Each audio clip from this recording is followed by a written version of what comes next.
10 preso ang natusta sa sunog na sumiklab sa isang kulungan sa Abuyog, Leyte. Saksi, si Haji Rieta.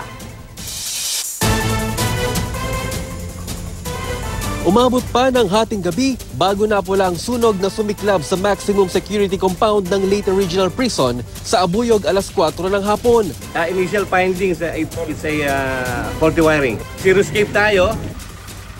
Bago napula yan, nakuha ng pang mga preso na umakyat sa mga bakod kahit may barbed wire para lang makaligtas. Sa minimum security facility, inilikas ang mga preso mula maximum. Pero 10 sa kanila natusta sa sunog kaya hindi na makilala. Bakas ang pinsalang dulot ng sunog dahil halos yero na lang ang natira sa maximum security compound. Ito na lang ngayon yung natira sa bahagi ng Leyte Regional Prison kung saan nga naganap yung malaking sunog kagabi. At gaya nga lang nakikita nyo, halos mga bubong na lang yung naiwan sa bahaging iyan ng kulungan.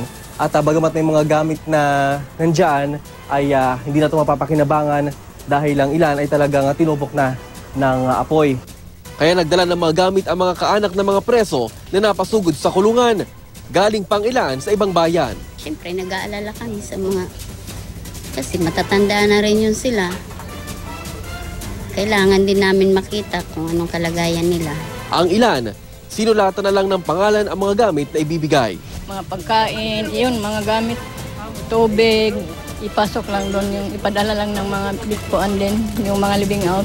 Mula rito sa Abuyog, Leyte, ako si Haji Rieta, ang inyong saksi.